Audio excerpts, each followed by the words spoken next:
Building a nice place to work isn't cheap. The average skyscraper can run $1 million per floor, but some buildings are anything but average. Let's count down the most expensive buildings of all time, ranked by actual cost. We will also delve into the inflated cost, so you can see what it might cost to build such monstrosities today. The Middle East has garnered a reputation for liking their buildings big, and we mean really big. There's no room for subtlety in places like Saudi Arabia, where they have billions upon billions of dollars in oil money and are unafraid to show all of it off. Nowhere is this more obvious than with the Abraj Al Bait building in the Mecca region of Saudi Arabia. This collection of 7 skyscraper hotels features the world's largest clock face, as well as an entire clock museum covering the top 4 floors. King Abdulaziz commissioned these towers to be built as part of the King Abdulaziz Endowment Project. This campaign sought to modernize the area for all prospective pilgrims and tourists. The building has been active since 2012 and is currently the 5th largest in the world. It's also the single most expensive building ever made. It cost an incredible $15 billion to build, which in today's money would be roughly $16.41 billion. We are sure the current owner, King Salman, believes it's worth every penny and that his father made the right choice. Nuclear power plants have been out of style for a while.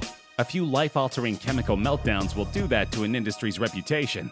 In fact, no country in Western Europe has ordered a new one to be built in 15 years, at least until Finland got the itch to do so in 2005. The result was the Olkiluoto 3 plant in Urajoki, because 2 Olkiluotos simply weren't enough. Originally set to go live in 2010, constant delays have made it so it's just now a completed thing.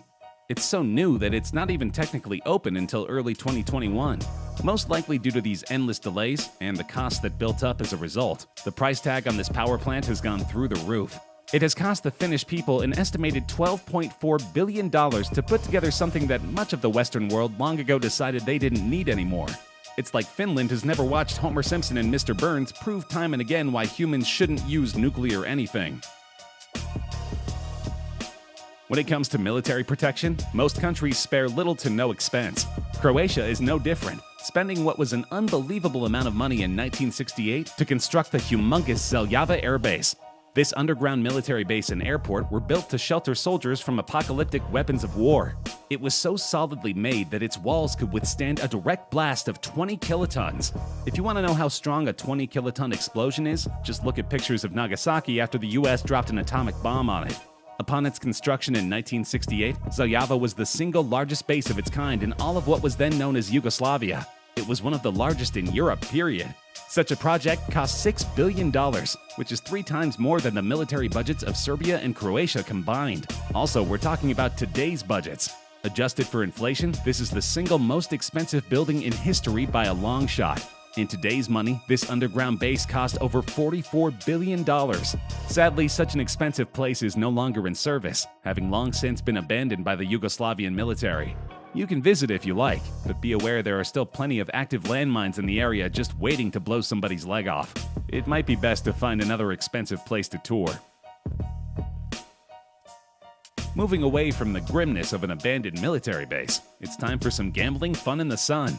Singapore's Marina Bay Sands is a giant resort casino commissioned and owned by Las Vegas Sands. It opened in 2010 and cost an incredible $5.5 billion to complete. Adjusted for inflation, that's a ridiculous $6.33 billion, more than enough to be the undisputed most expensive casino in the world. What do you get for that money? An awful lot, to be honest. Marina Bay Sands offers a gargantuan hotel with over 2,500 rooms, a shopping mall, museum, 6 restaurants run by celebrity chefs such as Gordon Ramsay and Wolfgang Puck, an infinity pool, and a complete art and science exhibit. Don't forget the casino either. Marina Bay Sands boasts the single largest atrium casino on the planet. They offer 500 tables and 1,600 slot machines, which seems like an awful lot until you remember how much it cost to build this thing. They need to make their money back somehow.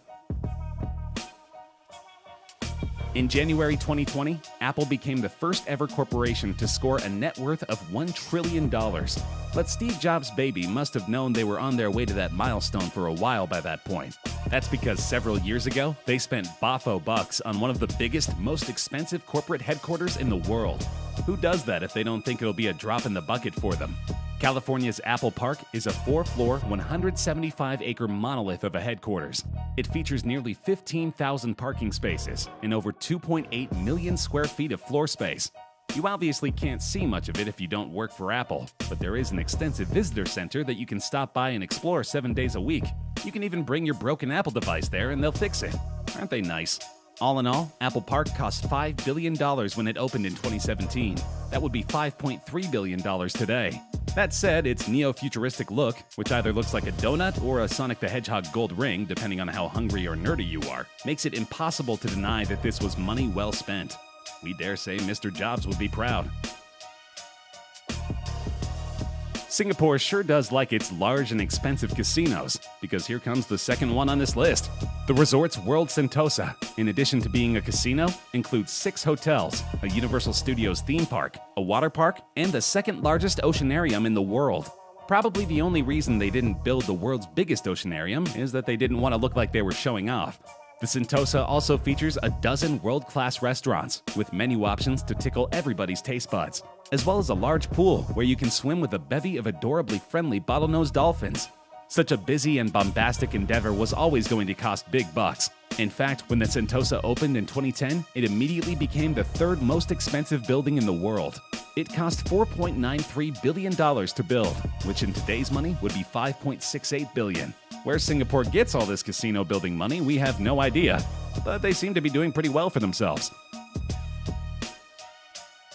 The world, and the United States in particular, loves big, new, and expensive sports stadiums. The latest and costliest one of all is SoFi Stadium in Inglewood, California. The new stadium typically seats around 70,000 people, but it can expand to upwards of 100,000 people for certain major events.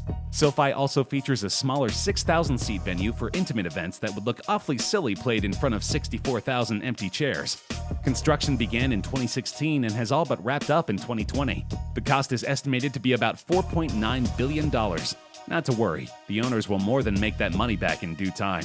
In addition to being the home stadium for both the Los Angeles Rams and Chargers of the NFL, SoFi Stadium will host the Super Bowl in 2020, WrestleMania in 2021, matches during the 2026 World Cup, and ceremonies and events in the 2028 Summer Olympics. Several pre-football concerts and events wound up not happening due to the COVID-19 pandemic, such as the Taylor Swift concert that was intended to be the stadium's first ever extravaganza. But it's a given that soon enough, everyone will be able to flock to this newfangled stadium and happily give California all their money. Fancy casinos do not run cheap, which is why they keep showing up on this list. Here we have the Wynn Palace in Macau, China, the most expensive gambling facility in the entire country. Opening in 2016, the Wynn Casino didn't cost quite as much as its Singapore counterparts, but construction still ran a cool $4.2 billion. Adjusted for inflation, it would cost $4.84 billion to put together today. That much money bought China not just a 424,000 square foot casino, but also 1,700 hotel rooms, 13 restaurants, the largest pool in all of Macau, and well over 100,000 square feet of shopping goodness. If you're not up for shopping, gambling, or eating, you can always check out the Performance Lake. This is 8 acres of light, music, and water, programmed to put on a beautifully choreographed dance that will leave you as speechless as the casino owners when they saw the construction bill. With all this talk of casinos, there's no way we could have gone this entire list without mentioning Las Vegas. Well, here it is. The Cosmopolitan in Vegas is the most expensive building in a city known almost entirely for expensive buildings. Upon its completion in 2010, the Cosmopolitan cost $4.1 billion, or $4.72 billion in today's money. Of course, this being Las Vegas, all that money means guests get well and truly spoiled if they stay there. If you wind up here, you'll get to enjoy 110,000 square feet of gaming space, 40,000 square feet of spa and fitness rooms, a theater that seats 3,200 people, 8 exquisite restaurants, multiple nightclubs, and 3 pools, including one for the nightclub for whatever reason. All these amenities have earned the Cosmopolitan plenty of well-deserved accolades. In 2013, GoGoBot named it the best hotel in the entire world. And in 2015, the Condé Nast Traveler deemed it a Gold List hotel, a designation reserved only for the top hotels in the world. The nightclub pool probably won them over. After the terrorist attacks of September 11, 2001, New York City was clamoring for a new World Trade Center to replace the fallen one. In 2012, they finally got their wish with One World Trade Center. Originally called Freedom Tower, before boring corporate people got their say, the new World Trade Center features an architectural tip that tops the already tall building out at a symbolic 1,776 feet. This didn't just make the new building the single tallest tower in the entire United States. It also made it perhaps the ultimate symbol of a city persevering in the face of unspeakable tragedy. It was also ridiculously expensive to put together. One WTC wound up costing the city $3.8 billion to construct, which equals $4.16 billion when adjusted for inflation. Far more than just a monument or a tourist attraction, One World Trade Center is designed for businesses and corporations abound to house their offices there. It features 78 floors put aside exclusively for offices, an observatory, a gift shop, a theater, and even a space on the top floor for private events. Not a bad comeback at all, America. Not bad at all.